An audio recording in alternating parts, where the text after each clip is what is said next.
Sebelum mulai ibadah kita, mari kita berdoa terlebih dahulu. Ya. Terima kasih Bapa untuk hari ini Tuhan, untuk hari yang indah ini Tuhan. Kami kembali Tuhan untuk mencari Engkau Tuhan dalam ibadah kami hari ini Tuhan.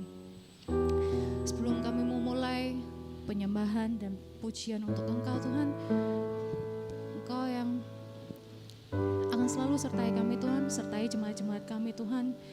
Dan kami tahu Tuhan betapa besarnya kasih-Mu kepada kami Tuhan. Kasih-Mu tak terbatas dalam hidup kami Tuhan. Terima kasih Tuhan, dan kami siap untuk memulai ibadah kami. Dalam nama Tuhan Yesus kami doa dan mengucap syukur. Amin.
Kami perlu penyertaan-Mu Tuhan di setiap hari-hari kami Tuhan. Kami tahu Tuhan bahwa kasih-Mu Tuhan tak terbatas dalam hidup kami Tuhan. Dan kami mau Tuhan datang Tuhan kepada Engkau Tuhan dan segala sesuatu yang kami miliki Tuhan. Meskipun kami miskin Tuhan, kami tidak mempunyai apa-apa Tuhan. Tapi Kamu tahu Tuhan, Engkau sangat menyayangi kami Tuhan. Amin Tuhan.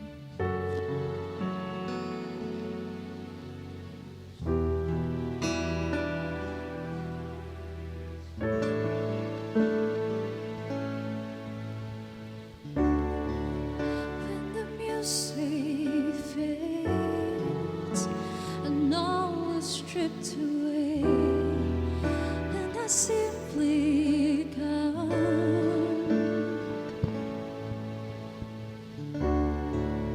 longing just to breathe something that's a word that will bless your heart. I'll bring you more than a song, a song in itself. It's not what you have required. You search much deeper within, through the way things appear.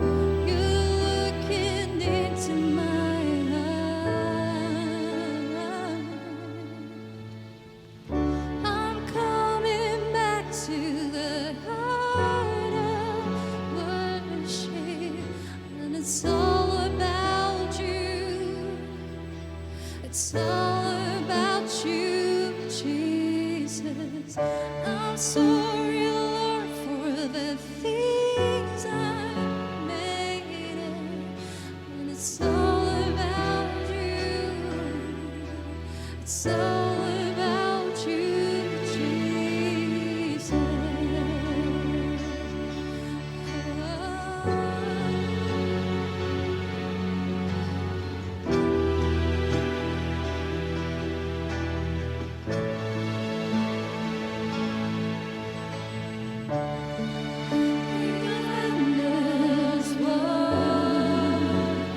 No one could express how much you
It's all about you, Jesus.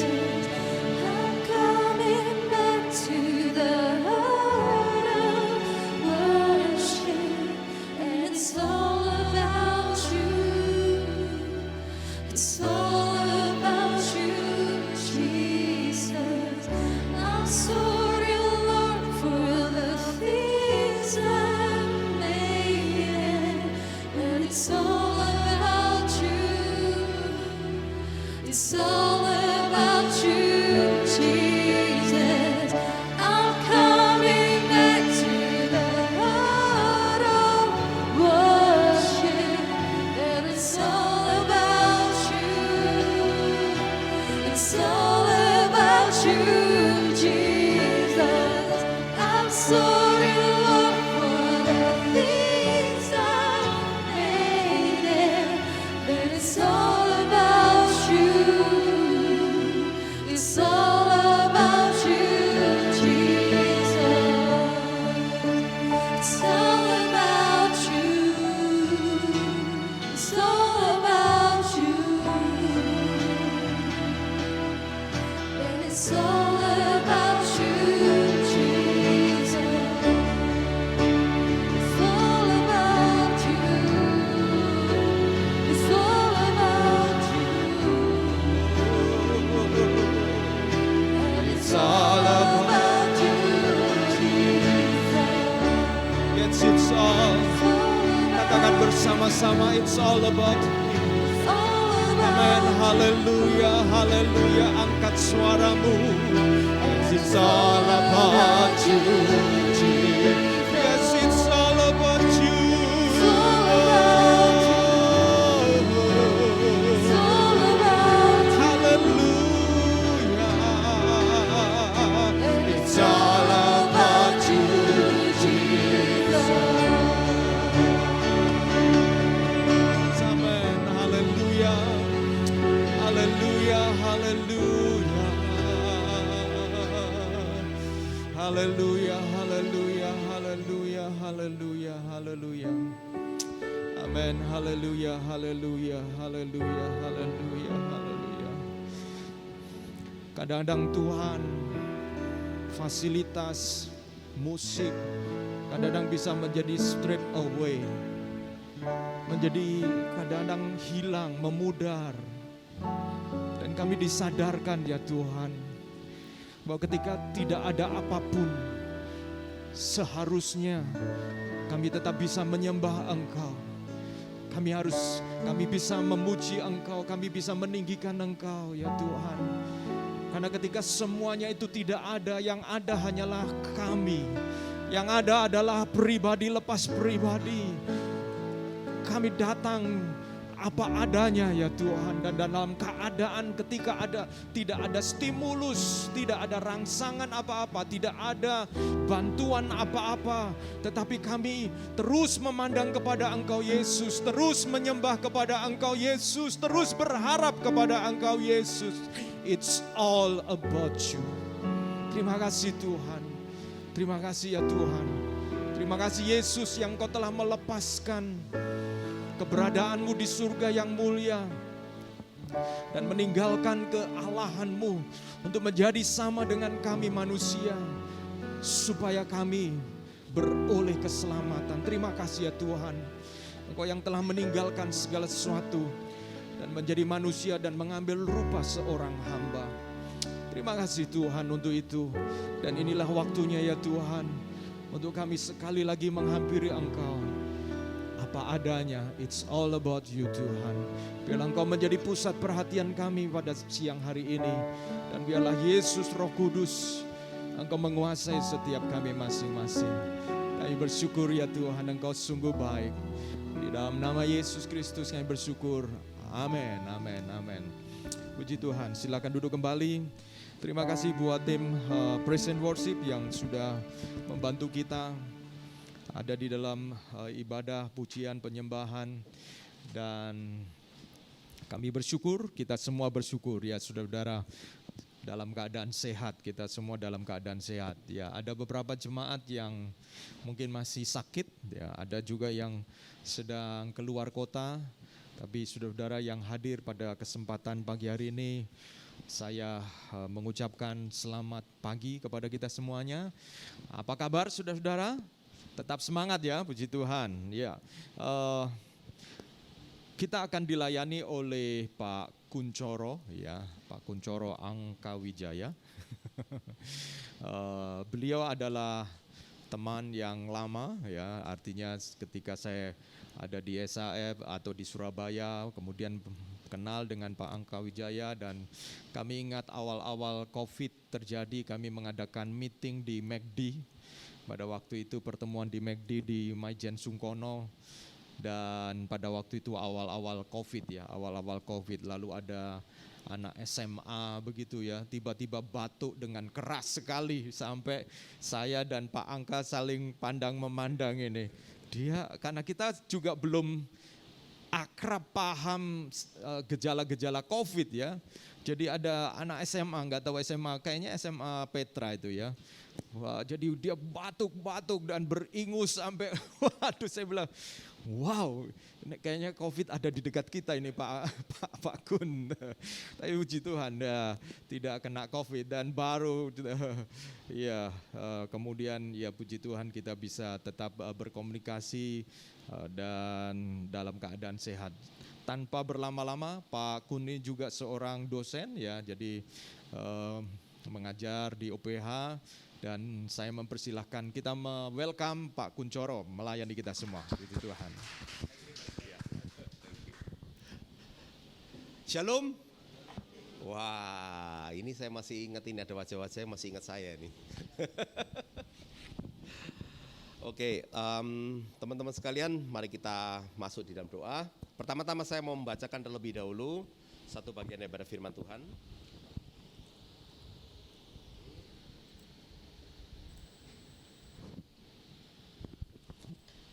Terambil dari 1 Korintus pasal 10 ayat yang ke-31.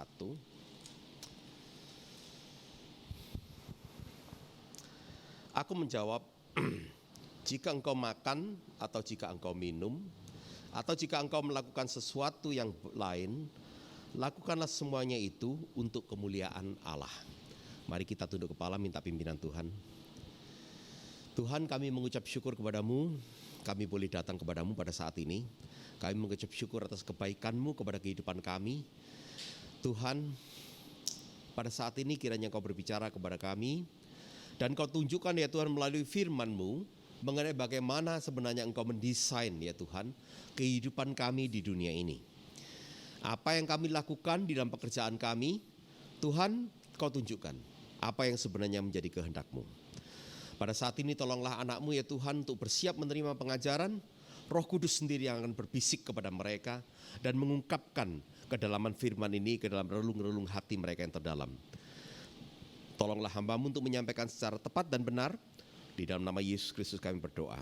Amin. Firman yang tadi kita baca 1 Korintus itu sebenarnya berangkat dari sebuah pergumulan. Korintus adalah jemaat yang besar ya. Korintus adalah sebuah kota yang besar. Kota itu adalah kota metropolitan dan banyak orang dari berbagai paham ada di dalam kota itu. Dan akibatnya jemaat ini cukup besar dan jemaat ini jadi kompleks. Kompleks, ada banyak pengajaran yang masuk, ada banyak paham yang masuk sehingga terjadi perdebatan begitu ya. Nah, Rasul Paulus di dalam perkara yang satu ini membahas salah satu daripada perdebatan tersebut, tetapi di dalam ayat yang barusan kita baca ini Rasul Paulus memberikan sebuah prinsip. Saya nggak tahu apakah Anda tahu yang namanya the rule of thumb. Tahu the rule of thumb? Ya, istilah the rule of thumb. Nah, saya masih ingat sekali setiap kali saya menyebut the rule of thumb, seorang sahabat saya, wanita bule, rambut pirang, mata biru, keturunan Jerman, itu selalu langsung emosi jiwa dia. Dia menceritakan gini, kamu tahu nggak the rule of thumb itu asalnya dari apa? Jadi pada masa dahulu di Amerika itu pria itu juga sering mukul istrinya, ya. Sampai kemudian akhirnya maju ke kasus pengadilan. Dan kemudian ada sebuah ada keputusan yang berkata begini, engkau hanya boleh memukul istrimu, ya, sejauh the rule of thumb. Jadi Anda tahu thumb itu kan ini kan. Jadi kalau kamu mau memukul istrimu, kamu mengambil alat untuk memukul dia, maka alat itu tidak boleh lebih panjang, kalau kamu pegang tidak boleh lebih panjang daripada jempolmu. Ngerti artinya? Bisa enggak kamu mukul istri dengan hanya tongkat yang cuma seujung ini? Dia tinggal udah enggak dapat ya. Artinya adalah sejak saat itu memukul istri dilarang di Amerika Serikat. Tapi kemudian lucunya kalimat ini menjadi the rule of thumb, itu menjadi sebuah kosakata di dalam Amerika Serikat, bahasa Amerika Serikat yang menunjukkan itu adalah prinsip paling mendasar. Prinsip yang paling mendasar adalah di dalam hidup orang Kristen, apapun yang kau perbuat, engkau harus memuliakan nama Tuhan Yesus. Itu penting ya. Nah teman-teman, saya ini ingin tertawa-tawa, ingin tersenyum-senyum ketika Pak Agustinus minta saya membawakan topik mengenai pekerjaan.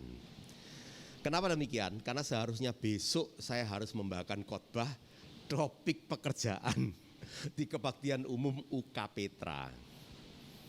Tapi akhirnya sekali lagi saya tidak berhasil karena saya harus jadwal penerbangan tidak bisa. Jadi saya akhirnya minta agar saya digantikan lagi. Nah, tapi lucu ya, Tuhan itu tetap bersikeras saya harus menyampaikan topik pekerjaan, makanya sama Tuhan dimajukan di kebaktian hari ini. Oke, I cannot escape then. Oke, teman-teman, saya mau cerita ya lebih dahulu ya.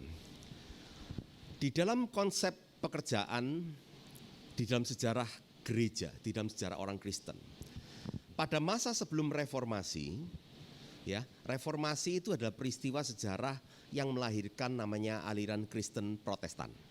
Oke. Sebelum reformasi, maka gereja di dunia itu yang mayoritas paling besar itu terbagi dua kubu. Yaitu yang dikenal sebagai gereja barat maupun gereja timur. Gereja barat itu adalah semua gereja yang di bawah kepemimpinan Roma Katolik. Pemimpin tertinggi adalah Paus. Gereja timur adalah gereja-gereja yang sudah jatuh di bawah penguasaan Islam, ya, khalifah-khalifah Islam tersebut. Jadi mereka itu tidak bisa terjangkau oleh Paus. Nah, mereka ini berada di bawah kepemimpinan para patriark. Nah, para patriark ini ada wilayahnya sendiri-sendiri, ya. Gereja Ortodoks Yunani itu patriark Yunani, gereja Koptik Mesir patriark di Mesir, gereja Koptik Suriah itu di Damaskus, demikian. Nah, jadi tapi secara garis teologis terbagi dua, gereja timur dan gereja barat. Nah teman-teman, pada masa itu, pada masa sebelum reformasi itu, ini Anda harus pahami loh ya. Ini yang berlaku di dunia dan itu yang diajarkan. Ada sebuah konsep yang berkata bahwa orang Kristen itu secara profesi hanya terbagi dua.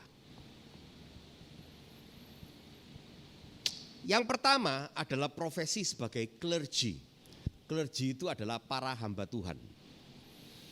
Yaitu mereka yang memang memberikan kaul hidup mereka untuk menjadi pelayan Tuhan. Menjadi pastor, frater, bishop, uskup, paus itu ya.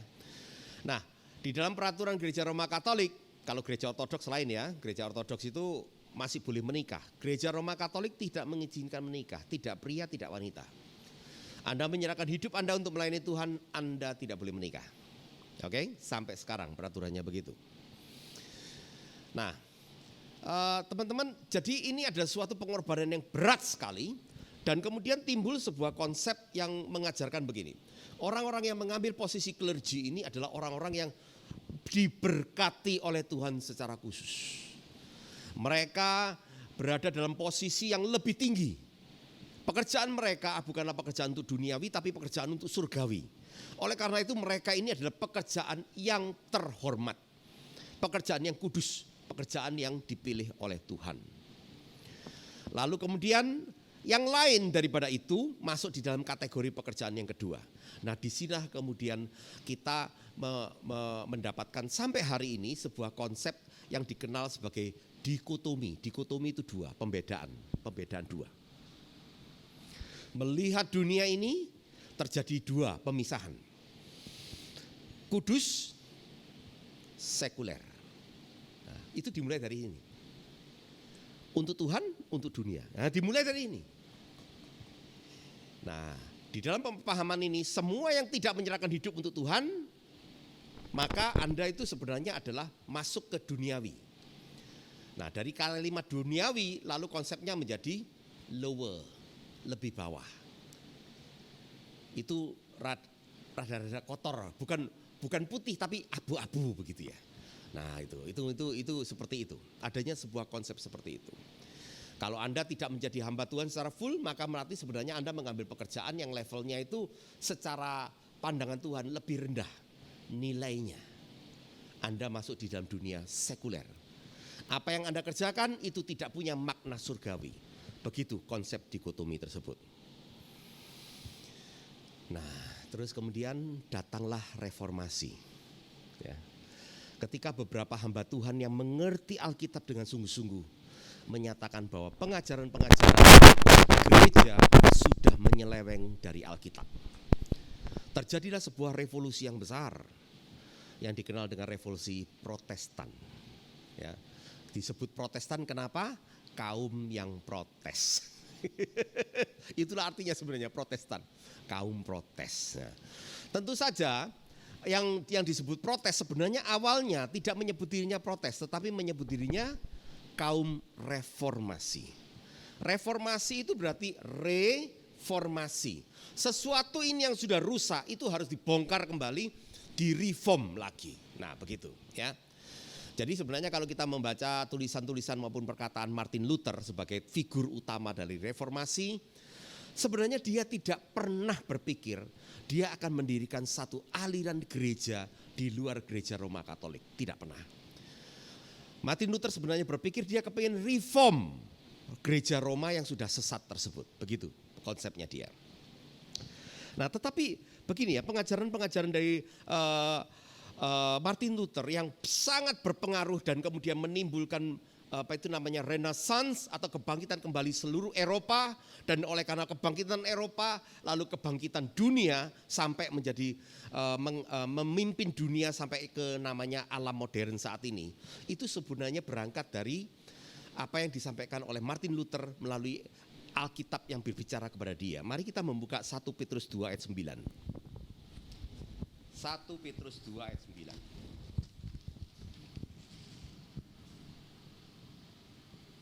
Wah, ini cahayanya di atas ini kurang terang atau mata saya yang sudah kalah ya. Oke, akhirnya ketemu. 1 Petrus 2 ayat 9. Ini adalah ayat yang terkenal sekali. 1 Petrus 2 ayat 9. Tetapi kamulah, hai orang Kristen, bangsa yang terpilih, imamat yang rajani, bangsa yang kudus, umat kepunyaan Allah sendiri, supaya kamu memberitakan perbuatan-perbuatan yang besar dari Dia, yang telah memanggil kamu keluar dari kegelapan kepada terangnya yang ajaib. Kamu yang dahulu bukan umat Allah, tetapi yang sekarang telah menjadi umatnya. Yang dahulu tidak dikasihani, tetapi yang sekarang telah beroleh belas kasihan. Ayat ini sebenarnya punya dampak yang luar biasa besar. Secara teologis ya, kalau kita membaca perjanjian lama, dikatakan bahwa dari seluruh bangsa yang ada di muka bumi ini, Allah memilih hanya satu bangsa, yaitu bangsa Israel. Ya toh? Aku akan menjadi Allahmu dan kamu akan menjadi umatku. Bukan karena kamu, tetapi karena aku yang memilih kamu. Bukan karena kualitas bangsa Israel, tetapi karena Allah memilih mereka. Oke? Tetapi kemudian apa yang terjadi? Nah, ini yang namanya replacement theology. Teologia penggantian. Bangsa Israel ternyata gagal melakukan kehendak Tuhan. Mereka bahkan kemudian ketika diberkati Tuhan malah kemudian beribadah kepada begitu banyak dewa dan dewi yang lain. Mereka tidak lagi fokus mengejar Tuhan dan melakukan kehendak Tuhan di dalam hidup mereka, ya, tetapi malah kemudian mereka mengejar semua berkat Tuhan itu untuk diri mereka sendiri. sampai pada tiba saatnya ya, meskipun Tuhan sudah menghancurkan mereka, membuat mereka tunduk di bawah kerajaan Asyur maupun kerajaan Babilonia, tetap akhirnya mereka tidak bertobat. Buktinya ketika Tuhan Yesus datang ke bait suci, Mesias ini datang ke bait suci, bangsa ini tidak siap menerima kedatangan Mesias. Bahkan dikatakan ketika Tuhan sampai ke bait suci, apa yang dia temukan? Mereka sibuk berdagang. Luar biasa. Tuhan sampai ngomong, ada tertulis rumahku ini harus jadi rumah doa. Rumah yaitu rumah perjumpaan antara manusia dengan Allah semesta alam. Tapi engkau membuatnya menjadi sarang penyamun. Saya beritahu ya. Di konferensi Jamnia, jadi pertemuan para rabi Israel seluruh Yahudi, itu sekitar tahun ke-70 ya Masehi. Itu ada catatan ditemukan bahwa para rabi ini harus berdiskusi karena kaitan perang itu membuat ekonomi itu sangat parah. Lalu bagaimana caranya supaya bangsa Yahudi ini tetap beribadah? Anda harus tahu mereka itu sampai membuat satu daftar harga. Jadi mereka itu punya daftar harga yang memberikan diskon kepada barang hewan-hewan yang dijual di tempat ibadah supaya bisa dibuat persembahan. Anda tahu diskon yang mereka berikan, dikasih tahu harga dulu segini, harga sekarang segini. Anda tahu diskonnya berapa? 200%. Jadi cara mereka begini, kan kalau ke bait suci kan harus ada persembahan toh. Nah, orang kan datang dari rumahnya bawa kambingnya, enggak bawa dombanya, kalau Anda miskin bawa burung dara gitu ya. Nah, tapi sampai ke bait suci apa yang terjadi? Para imam itu akan periksa, wah ini kotor, enggak layak. Wah ini cacat, enggak layak. Jadi pokoknya mereka bikin apa yang kau bawa dari rumah enggak bisa. Lah, kamu kan sudah jauh-jauh datang ke Yerusalem, apa yang kau lakukan? Kan ibadah harus tetap jalan toh. Mereka mengatakan, ini loh, kamu beli yang di sana itu sudah kami lihat, kami sudah seleksi, itu barangnya kosher, halal. Ngerti? Jadi dengan katain, lu beli barang gua, barusan boleh persembahan. Barang yang lu bawa dari rumah, istilahnya persis kayak ke restoran. Dilarang membawa makanan dan minuman dari luar. Itu betul-betul terjadi. Nah masalahnya yang dijual di sana di bait suci itu semuanya sudah di markup. Dan kita tahu markupnya gila-gilaan, kenapa? Karena bahkan diskonnya saja itu bisa 200%. Padahal kasih diskon kan masih cuan. Ada kasih diskon tidak pakai cuan.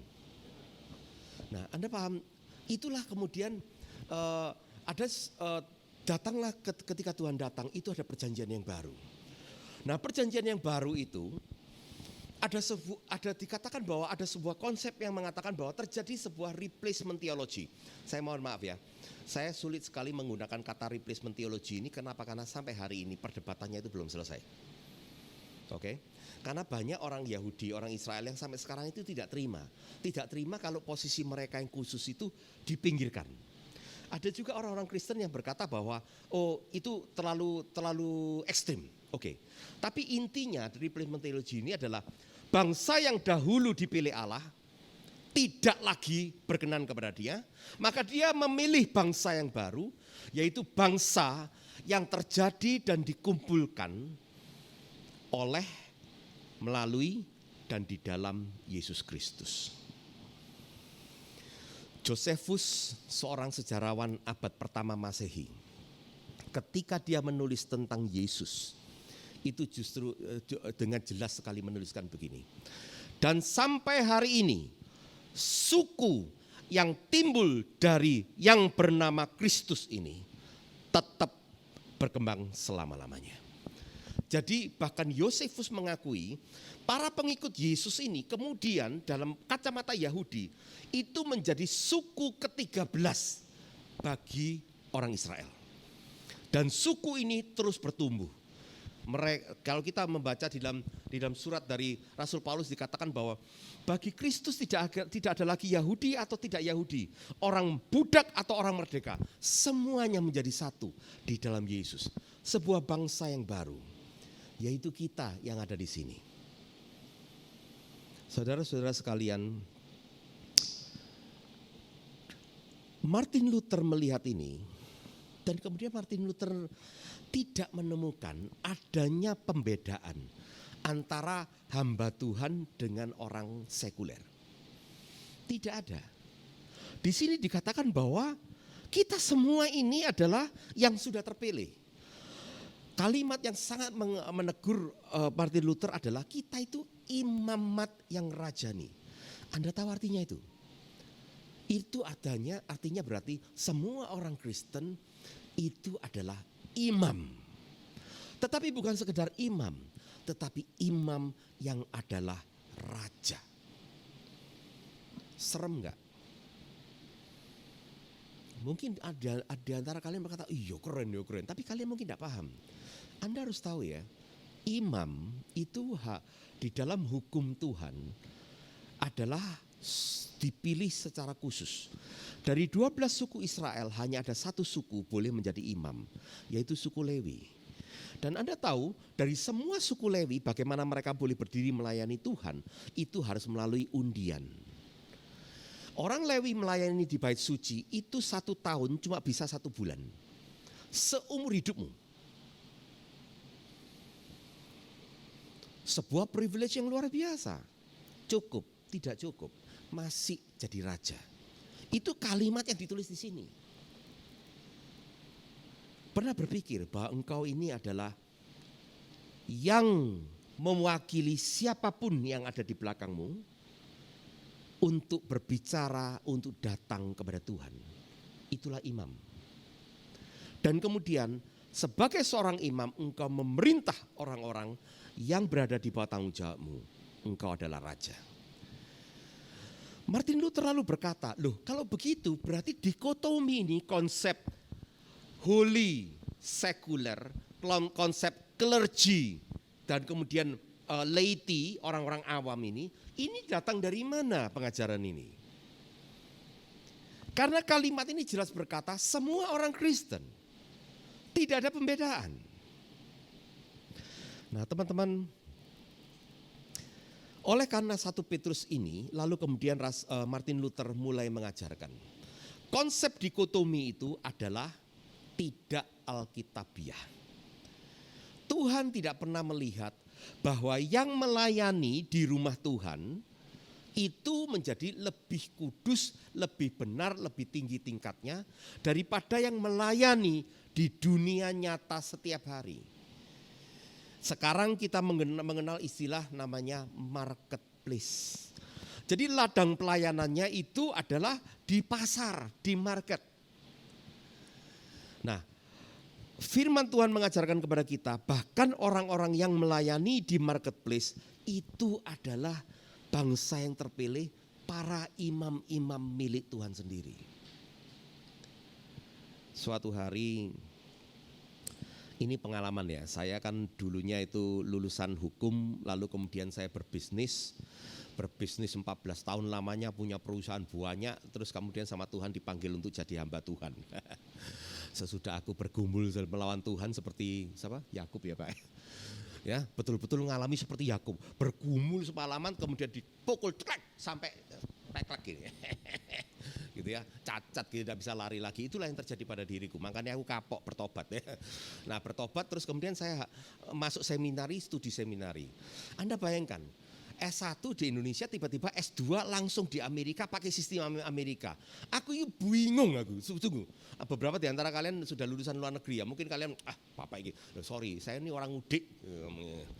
Bingung aku, apa maksudnya? Saya pengen tahu, jadwal kelasnya di mana, saya lihat, tidak ada. Terus semua orang bilang, why don't you look at the syllabus? Syllabus itu apa? Bingung aku. I don't know. So, saya sudah meninggalkan bangku kuliah sekian tahun. Jadi saya betul-betul stres. Nah, saya masih ingat sekali hari pertama kuliah. Akhirnya ketemu jadwal. Tak cari jadwal. Loh, hari ini aku ada kelas. Wih, seru. Berangkat. Cari ruang kelasnya bingung. Saya tidak tahu. Ya. Kampus, ya Anda tahu kalau kampus di Amerika itu kan gede gitu, tersebar itu. Gedungnya di mana. Saya tuh bingung. Akhirnya ketemu gedung baru. Lari ke gedung itu. Terus saya tanya, apa itu namanya, tukang bersih-bersih di seminari saya, jangan main-main, tukang yang janitor itu adalah S2. Serius, saya tidak tahu pada saat itu. Saya tidak tahu, tapi dia itu sudah S2. Koreksi, doktor. True story, dia dari India. Dia sesudah selesai, karena dia beasiswa, dia sesudah selesai, dia memutuskan tidak pulang ke India. Dia lebih memilih mencari dolar, supaya dolarnya itu bisa di-convert ke uang India, dan dia membangun panti asuhan di India dengan dia bekerja di Amerika. Ketika sampai tidak ada pekerjaan, dia rela jadi tukang bersih sampah. Karena dolarnya masih lebih mahal untuk membiayai panti asuhan, orang-orang panti asuhan di India. Luar biasa sekali. Tapi pada saat itu saya tidak tahu dia gelarnya begitu tinggi. Ya puji Tuhan, Tuhan mengajar kita jadi orang Indonesia itu sopan-sopan gitu ya.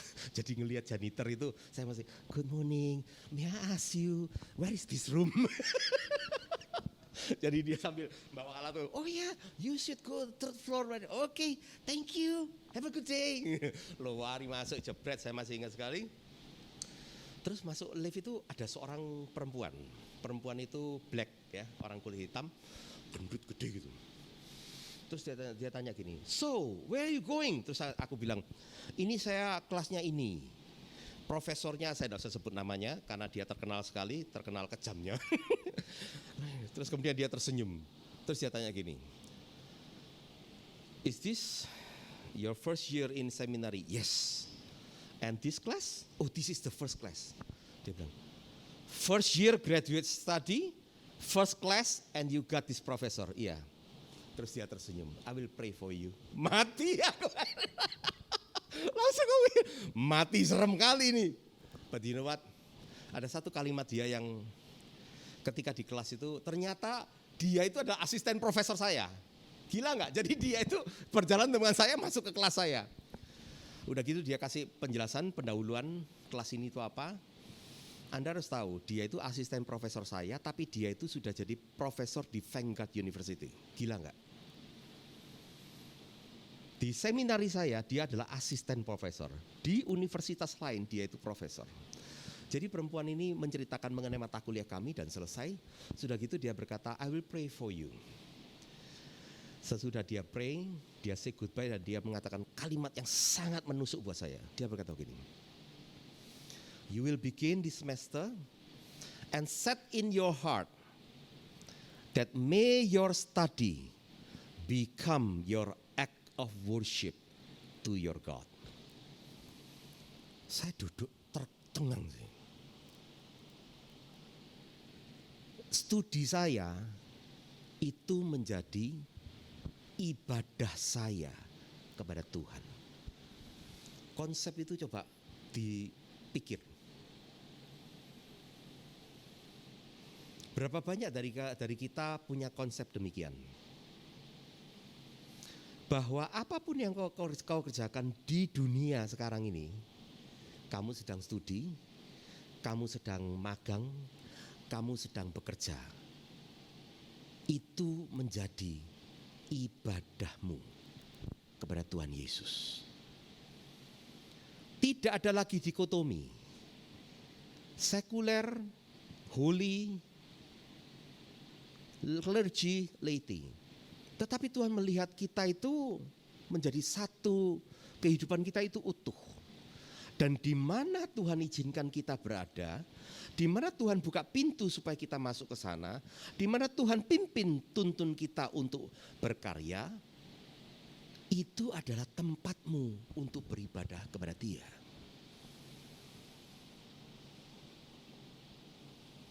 Coba berpikir, kalau engkau melihat dengan cara demikian, kira-kira kualitas apapun yang kau kerjakan, itu hasilnya seperti apa? For instance, you wake up in the morning, dan kemudian kau mau masuk ke tempat kerja, kau mau masuk ke kantor, dan kau melihat seakan-akan Pastor Agustinus atau saya, ketika kami akan masuk ke dalam gedung gereja dan kami akan melayani hari itu. Can you imagine that? When you enter your work space, your office, your university, kau mau masuk dan kau berkata pada Tuhan, Tuhan, terimalah ibadahku hari ini. Hidupku hari ini, apapun yang aku lakukan hari ini adalah persembahanku kepadamu. Kira-kira, Kamu berani tidur enggak pada saat di tempat kerja? Atau pas wayai nganggur ya, bos enggak ngelihat, buka Facebook atau Instagram, atau TikTok. Can you see the difference? And you know what happened? People will see the difference in you too. Orang pasti akan melihat disiplin yang kau berikan, kualitas hasil kerja yang kau berikan. Kenapa? Karena engkau melakukannya untuk Tuhan. Mari kita membuka Kolose 3 ayat 23.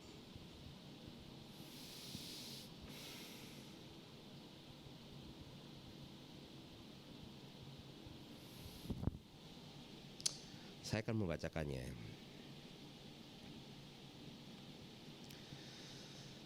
Apapun juga yang kamu perbuat, perbuatlah dengan segenap hatimu, seperti untuk Tuhan dan bukan untuk manusia. Whatever you do, do it with all of your heart, as if you're doing it for the Lord, not for men. Teman-teman perhatikan baik-baik ya. Ayat 23 itu punya konteks. Konteksnya itu apa? Coba lihat ayat 22. Di ayat 22 itu dikatakan adalah, hai hamba-hamba, taatilah Tuhanmu yang di dunia ini dalam segala hal. Jangan hanya di hadapan mereka saja untuk menyenangkan mereka, melainkan dengan tulus hati karena takut akan Tuhan. Ayat Kolose 3 ayat 23 yang sangat terkenal itu sebenarnya itu adalah ajaran pada saat Kolose itu ditulis untuk para budak. Sorry ngomong ya, Anda tahu sejarah zaman dahulu toh? Ya, Romawi, kota Roma itu 2/3 itu isinya budak. Anda tahu budaknya Romawi itu dapat dari mana? Ada yang tahu nggak? Halo, ada yang tahu sejarah? Gak tahu. Dari bangsa-bangsa yang ditaklukkan dalam perang oleh Romawi. Kalau mereka tidak mau nurut, mereka berperang. Kalau sampai mereka kalah, maka semua laki dan wanita akan dibawa dan lalu dijual sebagai budak. Kalau sudah budak, engkau sudah tidak punya hidupmu sendiri. Hidupmu adalah milik Tuanmu yang membelimu. Kalau kamu sampai punya anak, anakmu itu lahir itu punya Tuanmu. Jadi persis kita ini jadi seperti sapi, gitu ya. Kalau Anda beli sapi Anda punya anak, wah, yang punya sapi seneng. Kenapa? Duitnya nambah. Kenapa? Karena itu sapinya dia. Ya. Nah, bayangkan Anda berpikir, ketika dia beli Anda mahal, ketika Anda punya anak, ternyata anak itu adalah punya dia, bukan punya Anda. Tetapi di dalam konteks begitu, firman Tuhan pada saat kitab Kolose ini dituliskan, itu bicara kepada mereka, hei para budak, kamu itu harus menyenangkan Tuanmu. Bukan hanya pada saat mereka ada, tetapi mereka tidak ada pun kamu harus menyenangkan. Kenapa? Karena Tuhan. Saya tidak akan membahas lebih lanjut mengenai ini karena memang ini ada bicara banyak tentang masalah dalam konteks perbudakan dan segala macam. Tetapi Kolose 3:23 ini izinkan saya menceritakan sesuatu ya. Saya pernah kerja untuk seorang bos ya. Bos saya ini manusia sulit. Ya, saya tidak tahu berapa banyak dari antara Anda pernah punya bos sulit ya. Kalau enggak, minimum Anda ngomong papa saya sulit atau mama saya sulit, oke. Ya, Anda tahu suatu hari, contoh kasus. Saya ini membaca sebuah laporan dari seorang kolega, dia itu perusahaan lain tapi masih koneksi dengan perusahaan kami. Jadi saya pergi ke Jakarta, di kantornya dia itu saya menemukan laporan, saya baca, wih ini riset pasarnya luar biasa, bagus sekali. Nah saya pulang, saya cerita sama bos saya, ini loh sister company kita itu, ya itu tuh ini ada manajernya itu menulis laporan begini, saya ceritakan, gini. Tahu bos saya ngomong apa? Loh, terus laporannya enggak kamu ambil? Bingung saya. Loh, itu kan laporan yang dia buat. Dan itu untuk perusahaan itu. Kok bisa kita ambil? Dia marah sekali bos saya. Kalian kalian ini ya anak muda itu kalau berpikir itu susah sekali. Maksudnya dia gimana? Kalau lu bisa ambillah itu. Jadi tidak ada etikanya, tidak ada standar profesionalnya. Lu tapi saya ngomong, lu itu hasil kerjanya dia, hasil risetnya dia.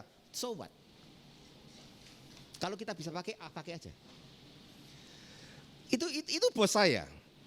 Anda tahu, suatu ketika dia bahkan ngomong gini, ini kita ada negosiasi ya dengan ad agency. Lalu kemudian saya ngomong gini, ad agency itu bercerita, kita pakai konsep gini. Nah terus, saya kan yang bertanggung jawab kepada national marketing.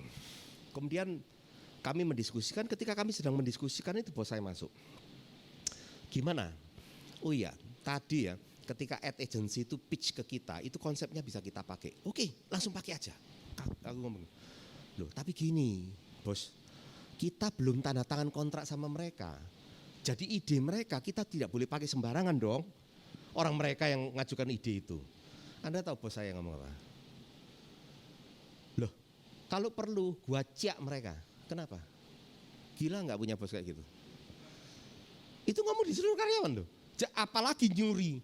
Curi aja enggak apa-apa. Kalau perlu tak ciak sekalian.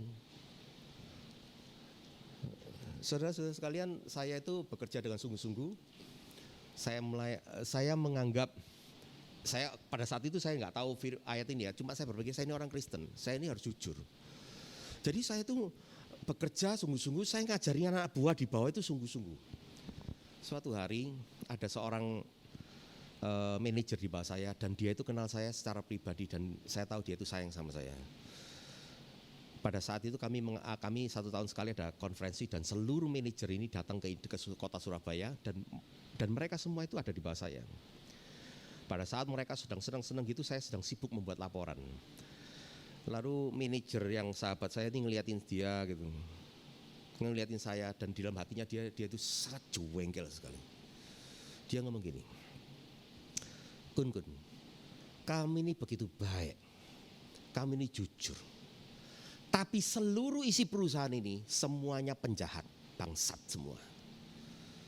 Buat apa kamu ini terus baik? Aku ingat sekali kalimat itu. Aku ini ketenggengan kaget. Dan dia tuh ngomong di depan manajer-manajer yang semuanya bawaan saya. Saya tahu bahwa dia itu bukan marah kepada saya, tapi dia itu marah melihat ngapain sih semuanya main curi-mencuri, semuanya saling sikut-menyikut. Ngapain kamu itu tetap lurus gitu loh. Anda tahu perkataan dia itu bagaikan pisau yang menghujam hati saya. Dan saya datang kepada Tuhan, saya berdoa kepada Tuhan. Anda tahu Tuhan ngomong kepada saya, langsung saya buka Alkitab dari ayat ini. Tuhan langsung bicara kepada saya. Apapun yang kamu perbuatlah itu dengan segenap hatimu seperti untuk Tuhan, bukan untuk manusia. Mari kita baca ayat berikutnya.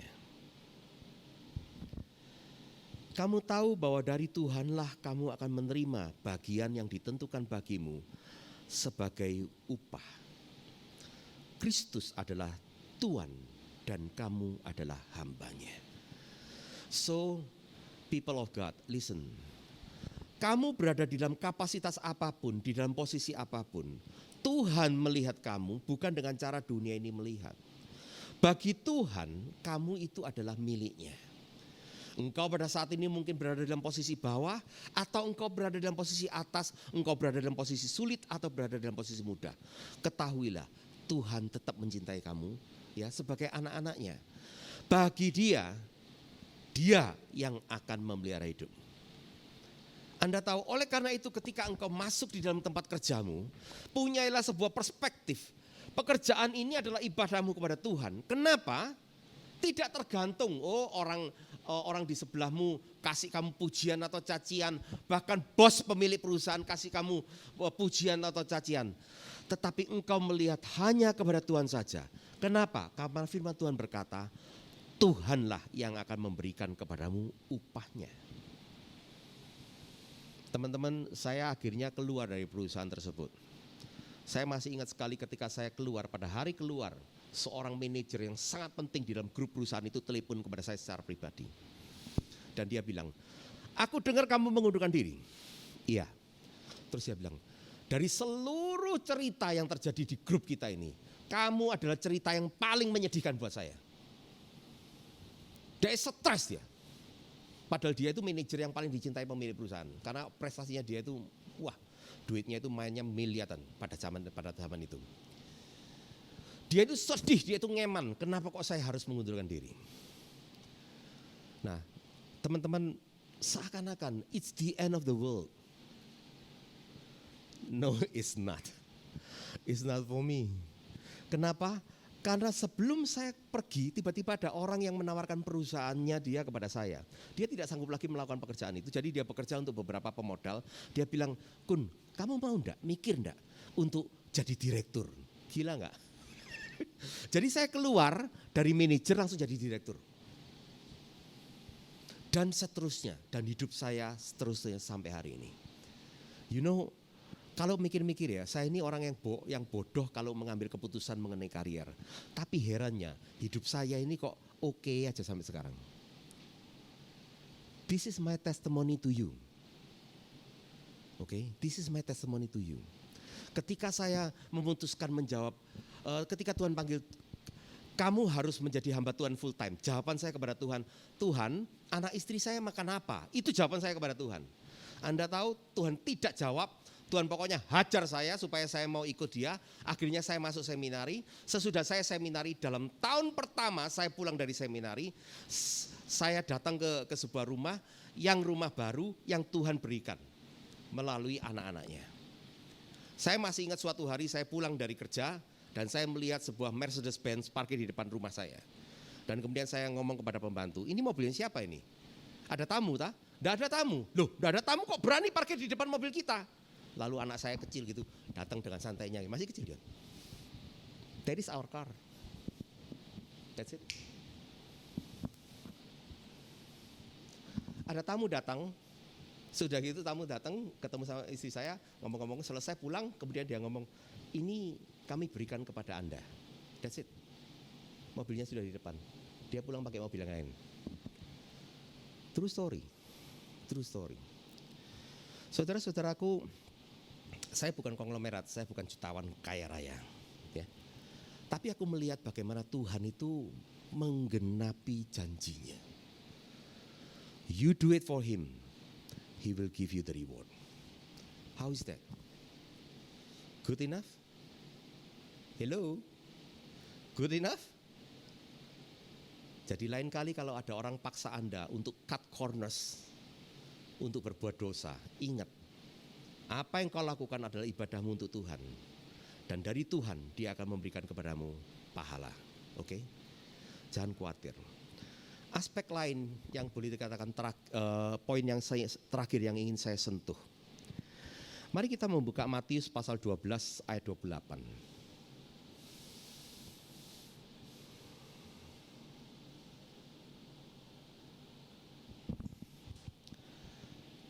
Di sini Tuhan Yesus berkata, Matius 12 ayat 28. Tetapi jika aku mengusir setan dengan kuasa Roh Allah, maka sesungguhnya kerajaan Allah sudah datang kepadamu.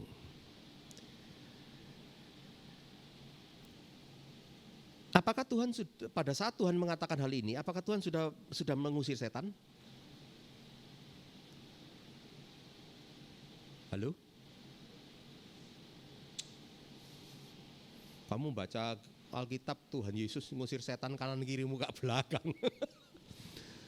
Bahkan sebelum dia memulai pelayanannya, apa yang dilakukannya? Dia dicobai oleh setan, betul? Baru sebelum melakukan pelayanan. Teman-teman, ketika Tuhan berkata sebenarnya setelah terjadi bahwa Tuhan mengusir setan, maka kerajaan Allah sudah datang. Ini kalimat ini sangat penting sekali. Kalau kerajaan Allah sudah datang, kemudian para teolog bertanya, di manakah kerajaan itu? Ayo kita diskusi dong. Jangan tegang-tegang dong. Ayo, ada yang punya ide? Kalau kerajaan Walt Disney ada ya? Disney World, Anda datang ke sana, Anda melihat ada bentengnya, ada purinya gitu, ada princessnya gitu ya. Termasuk ada unicorn segala macam ada di situ, Mickey Mouse segala macam ada di situ. Kita tahu Sekarang saya mau tanya, kerajaan Allah ada di mana? Bukannya Alkitab berkata bahwa kerajaan Allah itu kalau sudah datang tidak akan hilang, tidak akan runtuh, dan malah justru berkembang sampai seluruh dunia ini tertutupi olehnya. Itu visi dari Allah yang diterima oleh Nebukadnezar di dalam mimpinya. Lalu kalau Yesus sudah bilang kerajaannya datang, di mana kerajaan itu? Siapa yang sudah melihat kerajaan Allah datang? Di mana wujud daripada kerajaan Allah tersebut? Ada yang punya ide? Ini bukan kelas ya, nggak mungkin dinyatakan lulus, tidak lulus. Jangan khawatir. Sekarang saya mau tanya, di mana kerajaan Allah itu? Ada yang tahu? Ngomong dong. Ulangi. Dalam hati kita dan di dalam kehidupan kita. Very good. Oke. Wujudnya kayak apa itu? Hah?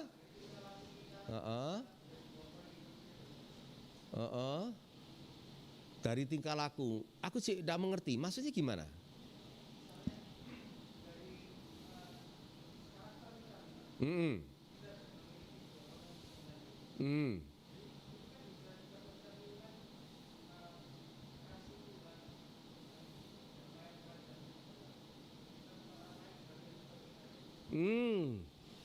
Saya ngerti maksudmu.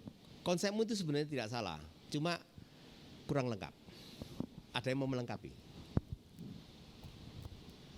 Ayo dong, tidak usah ragu-ragu, tidak usah malu-malu. Karena ini adalah hal yang serius. Saya mohon maaf ya Pak Agus, ini jarang sekali dibahas di dalam gereja. Teman-teman saya kasih tahu ya, semua teolog sudah sampai pada sepakat bahwa sebenarnya intisari dari pengajaran Tuhan Yesus, atau dalam bahasanya itu, bahasa aslinya itu kerigma. Tuhan Yesus seketika datang ke dunia, dia itu setiap kali khotbah, pesan yang dia sampaikan itu apa? Saya beritahu, bukan masalah dia naik di atas kayu salib untuk menebus dosa kita, tidak. Yesus menebus dosa itu adalah kerigma yang disampaikan oleh John Calvin. Ya, Johann Calvin, Calvinisme. Tetapi Tuhan Yesus sendiri, kerigma atau inti daripada pengajaran Tuhan Yesus itu adalah kerajaan Allah sudah dekat, bertobatlah engkau. Jadi tema yang paling utama yang diajarkan oleh Tuhan Yesus itu adalah kerajaan Allah datang. Nah, tapi mohon maaf, sampai sekarang sedikit sekali gereja mau berbicara tentang masalah kerajaan Allah. Padahal kita bahas tadi, kalau aku mengusir setan dengan roh Allah, maka kamu harus tahu kerajaan Allah sudah datang. Oke. Pada masa dahulu, di dalam masa sebelum Protestan, maka kalau Anda harus tahu, Paus ketika dia dinobatkan, dia akan menggunakan mahkota, dia akan memegang tongkat dari emas itu, tongkat gembala dari emas itu, dan kemudian dia akan memegang bola dunia di tangannya. Anda ngerti artinya? Artinya sebagai wakil Kristus di muka bumi ini, gereja itu adalah wujud dari kerajaan Allah. Kamu mau tahu kerajaan Allah? Lihat gereja. Tapi kemudian kita melihat bahwa gereja itu adalah sebuah representasi yang mengecewakan. Betul? Masa kerajaan Allah kok juga mabuk harta? Belum lagi misalnya ngomong nih, kasus pedofilia. Waduh ya toh. Nah ini saya pernah ini di dalam satu kelas itu. Ada mahasiswa Protestan. Pak, tolong dibahas dong Pak. Kenapa itu di gereja Katolik itu kok banyak kasus pedofilia? Nah, baru dia ngomong yang Katolik bahas. Pak, tolong sekali dibahas. Kenapa pendeta-pendeta itu banyak main perempuan sama mabuk uang? Waduh, seru. Seru, dan tapi mereka berdua tepat sekali. Betul? Itulah yang apa itu istilahnya kelemahan yang sekarang kita lihat di gereja Roma Katolik, tapi juga yang gereja Protestan jangan sombong. Hamba Tuhannya juga banyak jatuh di dalam skandal seksual dan mabuk uang. Betul? True story. Jadi kalau kita bilang gereja itulah kerajaan Allah, tidak tepat. Akhirnya para teolog berpikir lagi. Anda tahu ini saya bicara tentang teori kenegaraan ya. Karena saya sarjana hukum jadi saya tahu ini sesuatu yang berlaku. Bagaimana suatu negara itu diakui harus ada. Ada beberapa ciri, ada beberapa faktor yang harus ada. Pertama, harus ada pemimpinnya. Oke, yang memegang kekuasaan otoritas. Dua, harus ada hukum yang berlaku ya dari negara tersebut. Yang ketiga, harus ada wilayahnya. Dan yang keempat, harus ada rakyat yang menjadi warga negara tersebut. Kalau kita menerapkan teori hukum tersebut ini dan kemudian kita merenungkan kerajaan Allah yang sudah ada, itu di mana? Satu, siapa rajanya? Ada yang tahu enggak? Kristus Yesus. Raja itu ada satu. Dua, ada enggak hukumnya? Nah, ada. Ya. Ketiga, wilayahnya ada di mana? Ayo. Seluruh bumi, tepat sekali. Dasarnya dari mana? Dapat dari mana kau? Dari Alkitab. Oke, more spesifik, more spesifik. Ayo kita buka Kisah Para Rasul yuk. Kisah Para Rasul 1.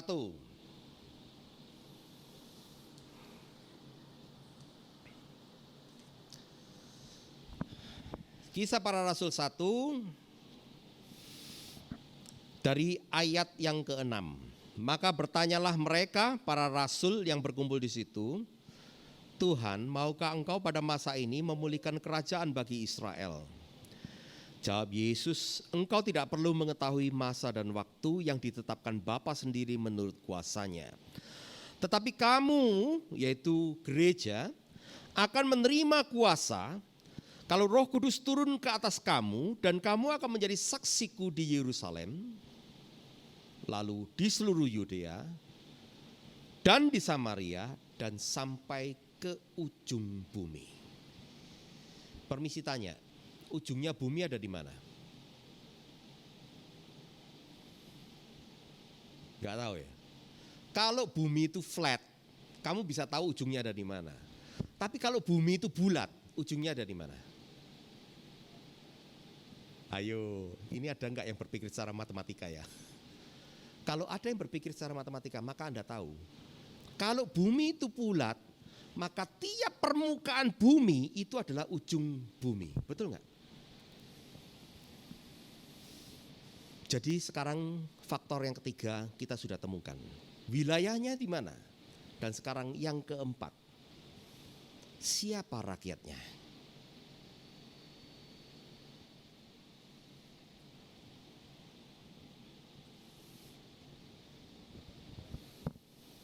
Kamu tadi itu tepat, tetapi masalahnya begini, apa yang kamu katakan itu adalah kamu pahami hanya secara internal dirimu.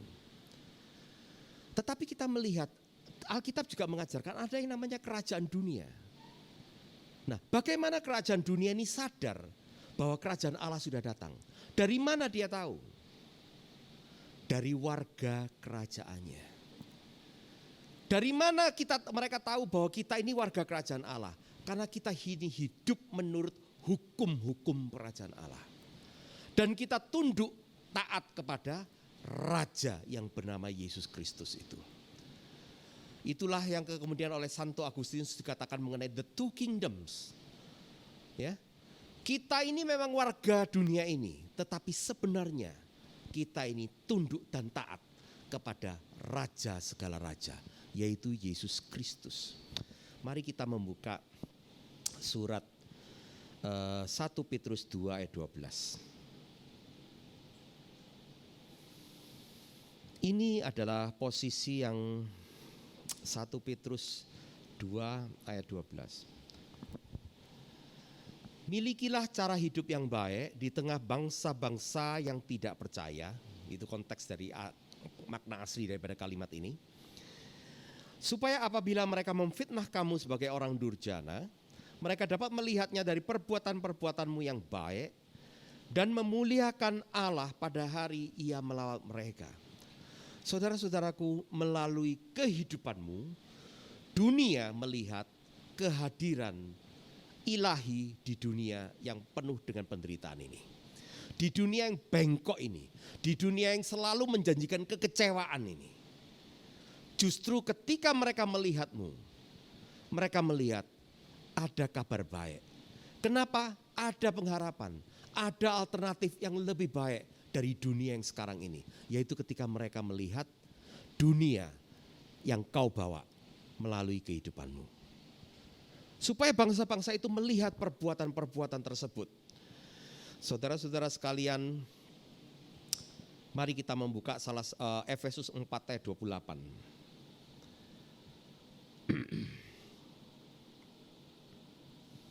Efesus 4 ayat 28. Di situ ada kalimat begini. Orang yang mencuri janganlah ia mencuri lagi, tetapi baiklah ia bekerja keras dan melakukan pekerjaan yang baik dengan tangannya sendiri. Supaya ia dapat membagikan sesuatu kepada orang yang berkekurangan. Saya akan menambahkan lagi Matius 5.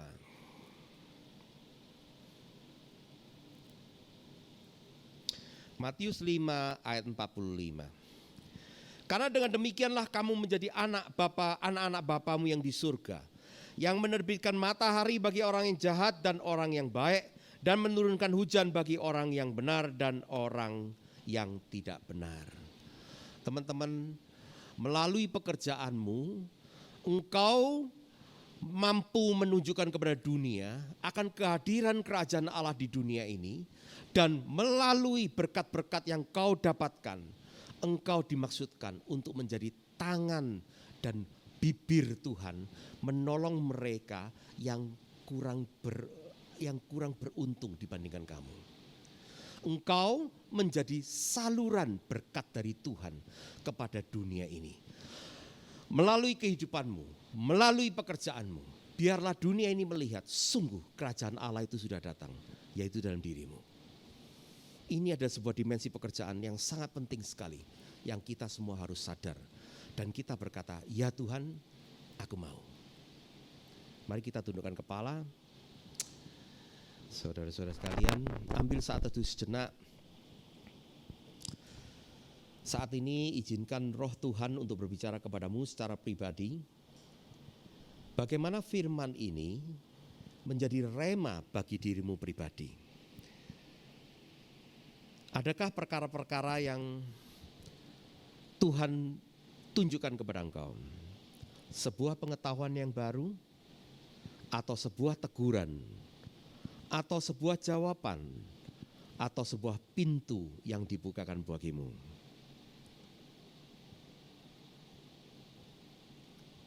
Silakan engkau meresponi kepada Tuhan di dalam doa secara pribadi.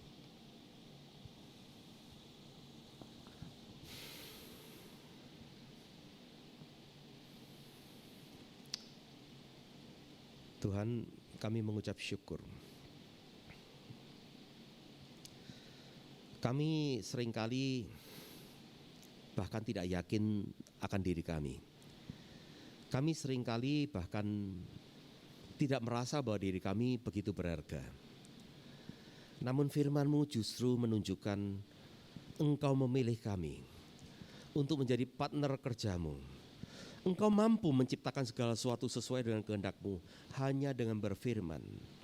Tetapi ya Tuhan, Engkau memberikan bagian kepada kami umat-Mu, anak-anak-Mu ini, untuk berserta dengan Engkau membangun kerajaan-Mu di dunia ini. Melalui kehidupan kami, melalui pekerjaan kami, melalui keluarga kami, melalui apapun yang Kau berikan kesempatan untuk kami perbuat selama hidup kami. Tuhan, biarkanlah itu semuanya menjadi persembahan kami, menjadi ibadah kami kepadamu. Dan biarlah kemudian dunia melihat sungguh indahnya diri-Mu ya Tuhan. Melalui apa yang mereka lihat di dalam diri kami, di dalam keluarga kami, di dalam komunitas iman kami ini. Tuhan Yesus, kami percaya bahwa ketika kami melakukan kehendak-Mu ya Tuhan, kami menunjukkan bahwa kami sungguh-sungguh mencintai-Mu. Dan Kau sudah berjanji, barang siapa mencintai-Mu, maka Bapa akan datang dan Kau pun akan datang, dan kami akan memiliki persekutuan yang utuh bersama dengan-Mu. Di dalam nama Yesus Kristus, biarkanlah ini terjadi buat kami semua di sini. Amin.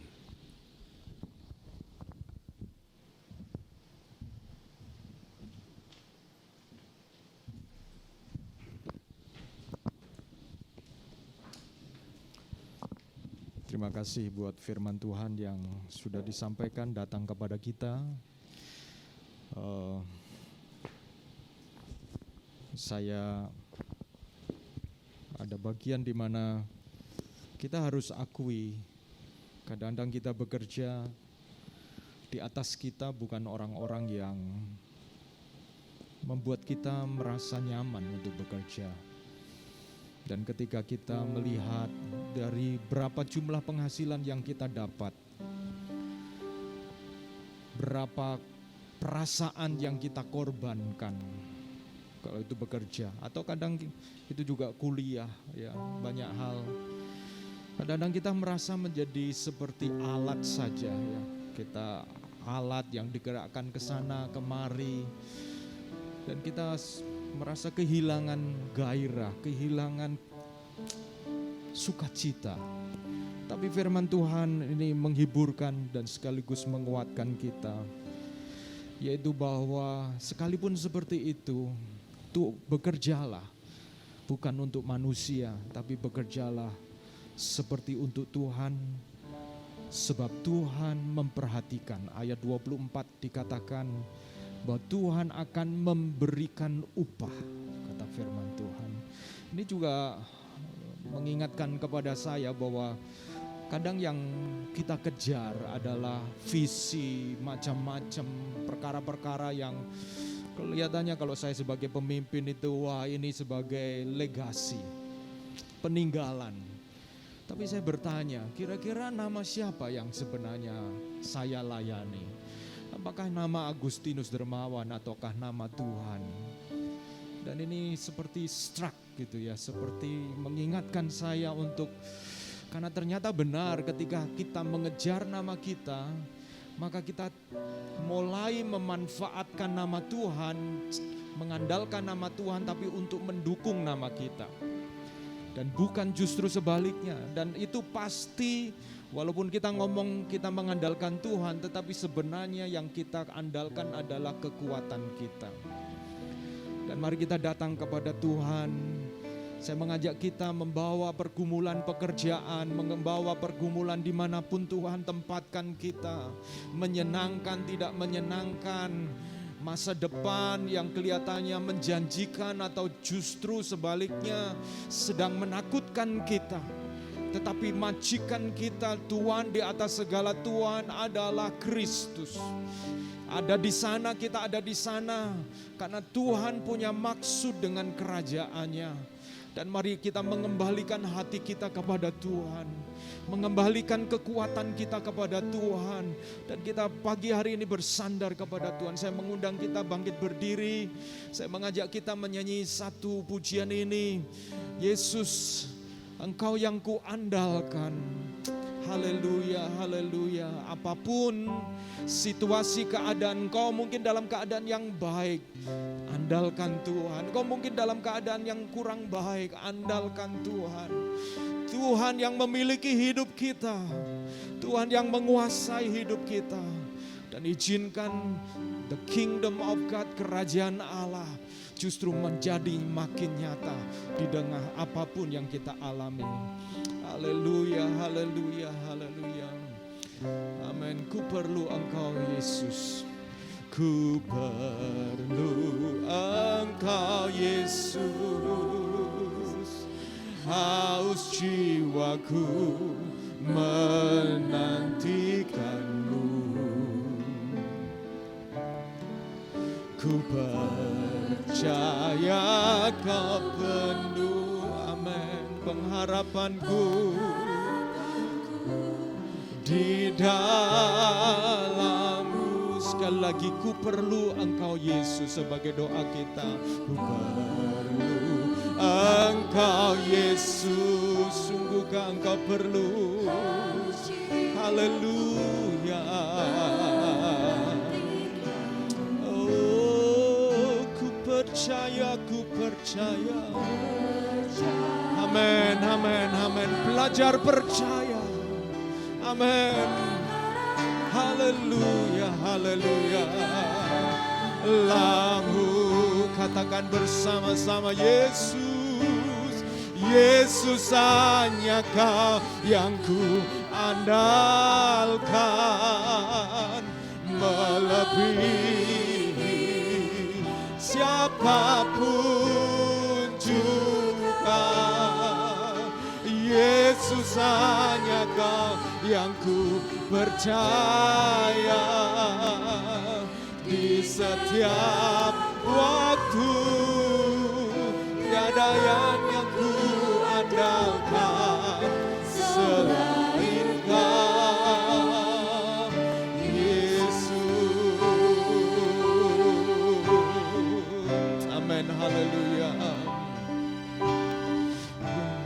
Haleluya, haleluya.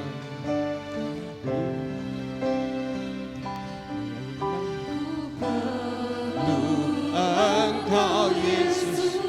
Mari kita datang. Kata-kata pujian ini menjadi doa kita. Ada di antara engkau yang sedang menanti-nantikan Tuhan, menantikan Dia, menantikan pertolongannya. Percaya. Amin. Dia adalah sumber pengharapan kita. Amin. Oh ya Kristus, Yesus hanya Kau yang ku andalkan melebihi siapapun. Berserah, amin. Yesus, amin. Hanya ku percaya di setiap waktu. Tiada yang ku andalkan selain Kau. Yesus hanya Kau yang ku andalkan melebihi siapapun juga. Yesus hanya Kau yang ku percaya di setiap waktu. Tiada lain yang ku andalkan selain Kau, Yesus.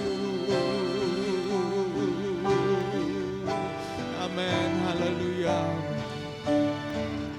Hikmat-Mu melebihi pikiranku, jalan-Mu di atas jalan-jalanku, tinggi dan dalamnya kasih-Mu. Hanya Kau Yesus yang ku andalkan. Hikmat-Mu kami percaya Tuhan, bahwa Engkau berhikmat. Hikmat-Mu melebihi apa yang kami bisa pikirkan. Mungkin hari-hari ini kami hanya bisa melihat bahwa itu sesuatu yang tidak mungkin, sesuatu yang rasanya kami sudah mentok Tuhan. Amin. Tetapi Engkau hikmat-Mu lebih dari semua. Yang ku andalkan hanya Kau, Yesus yang ku andalkan.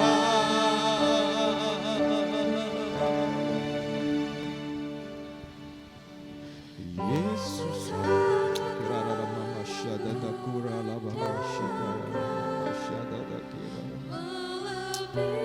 Amin. Haleluya. Haleluya. Haleluya. Haleluya. Amin. Haleluya. Haleluya. Yesus. Amin. Haleluya. Haleluya. Tiada lain yang ku andalkan selain Kau. Tiada lain. Tiada lain yang ku andalkan selain Kau. Tiada lain yang ku andalkan selain Kau, Yesus. Haleluya, haleluya. Bagi engkau yang sedang bergumul di dalam dunia kerjamu, engkau seperti tidak melihat kerajaan Allah. Yang kau lihat adalah kerajaan dunia, kerajaan-kerajaan yang mengecewakan. Tetapi Tuhan ada, Dia ada. Dan biarlah kuasa Tuhan dinyatakan, biarlah kehadiran Tuhan dinyatakan melalui hidupmu, melalui apa yang kau katakan, melalui apa yang kau kerjakan. Biarlah Roh Kudus memampukan engkau, sehingga sukacita itu bukan tergantung oleh situasi kondisi, tetapi sukacita yang kudus, sukacita yang ilahi, itu mengalir, meluap-luap melalui hidupmu. Mari kita datang kepada Tuhan. Bapa di dalam surga, betapa kami terbatas, betapa kekuatan kami itu rentan ya Tuhan. Dan bahkan keberhasilan kami, it's fragile. Itu begitu mudah. Dalam satu waktu kami merasa begitu, kadang-kadang merasa berada di atas puncak keberhasilan ya Tuhan. Tetapi dalam satu waktu itu seperti sukacita itu bisa direbut sedemikian cepat. Dan itu menyadarkan kepada kami ya Tuhan, bahwa Engkau Allah yang berdaulat atas setiap kami. Dan biarlah kami menjadi imam-imam yang rajani dimanapun Engkau tempatkan Tuhan. Tuhan, kami mau berdoa buat setiap umat-Mu, buat setiap jemaat-Mu di dalam bidang-bidang apapun yang Tuhan percayakan, baik yang kami sedang studi, baik yang kami sedang bekerja bersama dengan keluarga orang tua, maupun kami yang sedang bekerja memulai sendiri. Kami juga mungkin bekerja maupun sedang berencana untuk mengerjakan hal yang baru. Ingatkan kami, firman Tuhan telah mengingatkan kepada kami ya Tuhan, bahwa kami punya majikan yang tertinggi, punya Tuhan yang tertinggi, yang memperhatikan setiap apa yang kami kerjakan ya Tuhan. Dan pencapaian keberhasilan kami itu jauh lebih tinggi dari semua keberhasilan yang kami bisa hitung di atas kertas. Karena keberhasilan yang tertinggi adalah menjadi semakin serupa dengan Engkau Yesus. Dan kerajaan-Mu datanglah, kehendak-Mu jadilah, dimanapun Tuhan tempatkan kami, sebagaimana di surga. Kami mau memberkati Pak Kun, hamba-Mu yang sudah menyampaikan kebenaran firman-Mu. Engkau pakai hamba-Mu dimanapun Tuhan percayakan. Berkati keluarganya Tuhan, dan berkati setiap kami yang sudah mendengarkan firman Tuhan untuk menjadi pelaku firman Tuhan. Demi nama Yesus kami bersyukur dan berdoa. Amin, amin. Puji Tuhan. Saya serahkan Henry untuk sampaikan pengumuman. Silakan duduk kembali. Shalom teman-teman, terima kasih kehadirannya. Bersyukur sekali atas kebaktian sermon hari ini ya. Saya merasa sangat diberkati. Tapi saya mau menyapa dulu rekan baru kita ya, Grace tadi ya, kalau nggak salah ya. Ya, semoga kerasan ya Grace ya. Dan kita juga berdoa untuk rekan-rekan kita yang ya sakit ya. Ya aku ini sharing pribadi ya, aku agak gemes akhir-akhir ini flu ini jadi sesuatu yang besar ya, yang mana dulu sebenarnya biasa-biasa aja, tapi ya it's another story lah ya.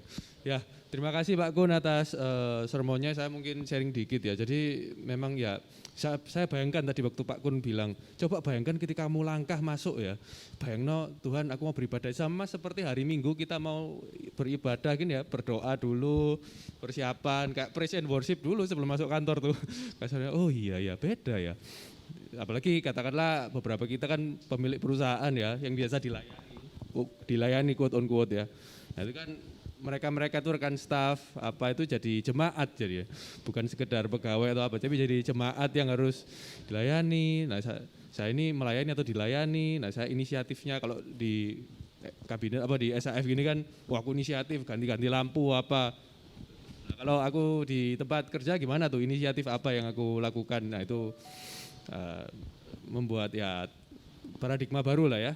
Ya terima kasih atas sermonnya ini. Nah kita akan sharingkan lebih lagi di KTB masing-masing ya, jadi aku encourage juga teman-teman yang di lokasi masing-masing untuk datang ke KTB kita, nanti bisa kontak teman-teman di sini juga untuk tahu lokasinya masing-masing ya, ada di barat dan timur, beberapa ada yang masih online ya, kadang-kadang online sih kalau teman-temannya rekan-rekan di lokasi tersebut sakit gitu ya, tapi sebagian juga onsite juga sudah.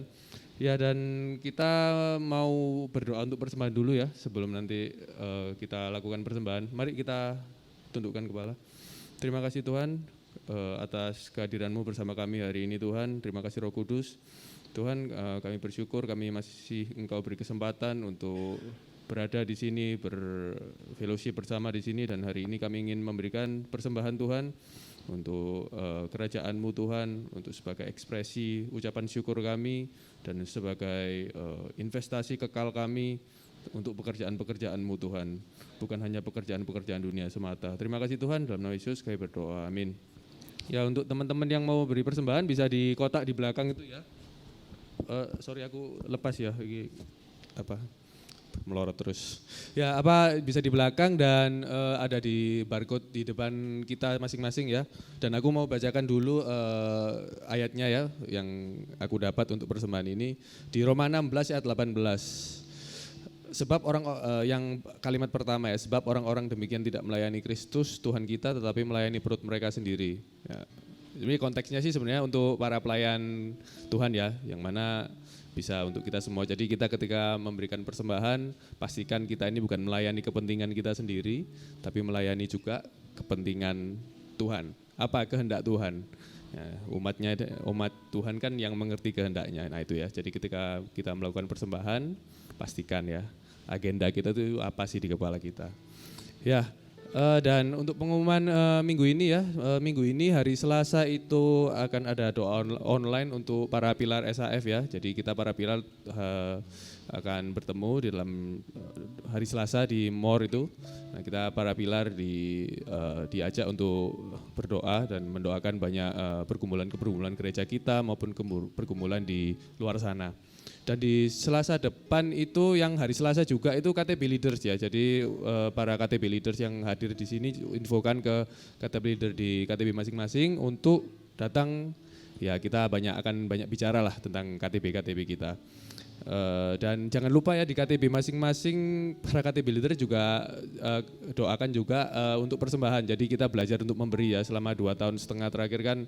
Ketika kita KTB-nya jadi online, kita semacam tidak mengencourage persembahan. Nah, hari ini mulai sekarang kita jangan lupa ya untuk kembali belajar memberikan persembahan lagi, dan kita pastikan ayat tadi ya juga untuk kepentingan siapa tuh kita beri persembahan. Dan kita minggu ini ada banyak ya yang ulang tahun, birthday ya. Bersyukur ya, ada Pamela, happy birthday Pam.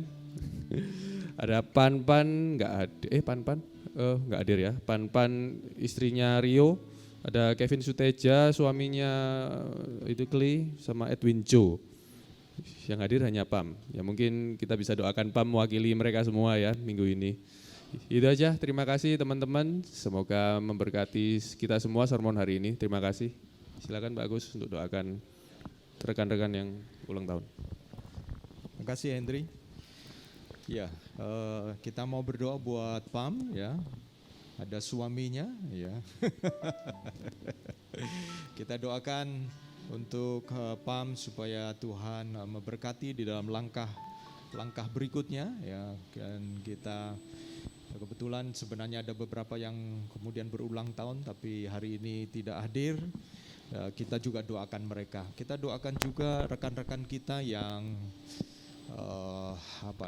yang mereka juga mungkin sedang menantikan keturunan ya, maksudnya ada juga yang harus bed rest begitu ya. Kita doakan ya, kita doakan rekan-rekan kita.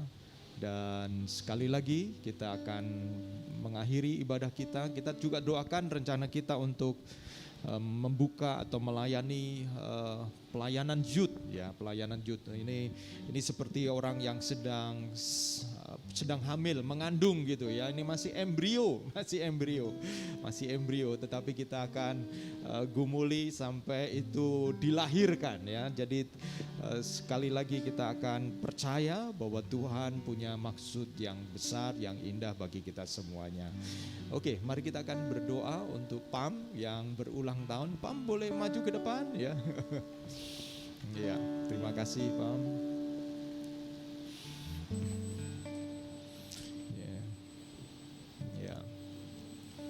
Dan kita akan doakan. Saya minta tolong MS bisa maju ke depan berdoa untuk istrinya ya. Come on please. Ya. Saya kenal mereka sebelum menikah. Saya ingat waktu pertama-tama pendekatan, approach ya, ada moment of restoration di rumah saya, Villa Sentra Raya. Mereka belum jadian ya, tapi ternyata ketika mereka jadian rasanya senang ya, dan mereka sekarang ada di dalam keluarga satu rumah dan puji Tuhan. Ya, oke. Saya minta tolong untuk MS berdoa untuk semua. Saya berdoa untuk PAM dan MS berdoa untuk akhir ibadah kita. Oke ya, oke. Ya. Mari kita akan berdoa bersama. Saya mengundang kita bangkit berdiri. Ya, kita bangkit berdiri. Haleluya. Bapa, kami mengucap syukur ya Tuhan untuk PAM. Kami bersyukur buat hidupnya. Kami bersyukur buat rencana Tuhan yang indah di dalam hidupnya. Kami percaya ya Tuhan, bahwa setiap kehidupan itu berharga di mata-Mu, dan setiap rencana Tuhan itu akan digenapi, termasuk di dalam kehidupan Pamela. Engkau pakai hidupnya di dalam pekerjaannya sebagai makeup artis ya Tuhan. Kami berdoa supaya ketika dia ada klien-klien encounter dengan mereka, biarlah kerajaan Allah datang melalui hidupnya. Demikian juga Tuhan, Engkau pakai kehidupan Pamela bersama dengan keluarganya, rumah tangga dengan MS ya Tuhan. Engkau pakai Pamela sebagai seorang istri yang mendukung, yang mendorong, yang menguatkan seluruh rumah tangga, kehidupan suaminya. Dan kami percaya ya Tuhan, peran PAM adalah peran yang penting. Itu sebabnya Engkau akan mengurapi PAM dengan pengurapan yang baru, dengan pengurapan yang memampukan PAM sebagai seorang istri, seorang wanita yang mendatangkan kekuatan, penghiburan, dan damai sejahtera. Kami juga berdoa untuk setiap kerinduan Pamela. Biarlah Tuhan Engkau mendengar kerinduannya, dan di dalam waktu Tuhan Engkau menggenapi kerinduan Pamela. Kami meminta Tuhan memberkati Pamela dengan kekuatan kesehatan, dan kami berdoa sekiranya apa yang dikerjakan oleh PAM, Tuhan menjadikannya berhasil. Di tahun-tahun yang akan datang, mari ya Tuhan Engkau nyatakan kemuliaan-Mu atas hidupnya, sehingga setiap orang yang berjumpa dengan Pamela mendapatkan berkat atas kehidupannya. Dalam nama Yesus, amin. Silakan MS berdoa. Terima kasih Tuhan untuk kesempatan siang hari ini Tuhan. Amen. Kami bisa berkumpul di sini dengan keadaan tubuh yang sehat Tuhan. Amin. Dan mendengar sedikit dari firman-Mu Tuhan. Terima kasih Tuhan untuk Pak Kun Tuhan, yang telah membagikan firman pada kami pada siang hari ini Tuhan. Amin. Biarlah firman yang tertanam di hati kami ini bisa kami praktekkan Tuhan di kehidupan kami ke depan Tuhan. Dan terima kasih Tuhan untuk Pak Kun. Ya. Engkau berkati Tuhan beliau Tuhan. Engkau berkati pelayanannya agar dipakai lebih lagi Tuhan. Amin. Engkau berkati keluarganya Tuhan. Haleluya. Dan semua yang beliau kerjakan Tuhan. Amin. Dan terima kasih Tuhan untuk tim musik kami Tuhan. Haleluya. Jemaat kami Tuhan, Amen. baik yang hadir di sini maupun yang belum bisa hadir Tuhan. Kau kumpulkan mereka yang belum bisa hadir minggu depan Tuhan. Amin. Ke SAF ini Tuhan untuk berkumpul bersama dengan kami semua Tuhan. Haleluya. Dan Yes, Tuhan. jika ada teman-teman kami yang sakit juga Tuhan, Kau yang tahu, Engkau yang sembuhkan Tuhan mereka Tuhan. Amin. Amin. Engkau yang urapi mereka agar mereka cepat pulih lagi Tuhan. Amin. Amin. Dan bisa kembali lagi dengan kami di sini Tuhan. Amin. Terima kasih Tuhan untuk siang hari ini. Berkati perjalanan kami pulang masing-masing Tuhan, sampai ke tujuan masing-masing Tuhan dengan selamat tanpa kekurangan suatu apapun. Haleluya. Dalam nama-Mu, haleluya. Amin. Saudaraku yang kekasih, angkatlah tanganmu dan terimalah berkat Tuhan. Tuhan menyinari engkau dengan wajahnya dan memberikan engkau kasih karunia dan menghadapkan wajahnya kepadamu dan memberikan kepadamu damai sejahtera. Diberkatilah rumah tanggamu, diberkatilah pekerjaanmu, diberkatilah hubungan-hubunganmu, diberkatilah studimu, dan apa yang kau kerjakan di dalam takut akan Tuhan akan membuahkan hasil yang manis indah pada waktunya. Dan biarlah seluruh damai sejahtera Allah, Bapa serta kasih sayang dari Tuhan Yesus Kristus dan penghiburan oleh karena Roh Kudus menyertai engkau dan saya untuk menjadi pelaku firman yang setia sampai Maranatha, Yesus datang kali yang kedua menjemput kita semuanya. Haleluya. Amin. Amin. Jadikan aku, haleluya. Oh, haleluya. Jadikan aku indah yang kau pandang mulia, seturut karyamu di dalam hidupku. Ajarku hanya kepadamu, taat dan setia kepadamu Tuhan. Jadikan aku indah yang kau pandang mulia, seturut karyamu di dalam hidupku. Ajarku berharap hanya kepadamu, taat dan setia, taat dan setia, taat dan setia kepadamu Tuhan.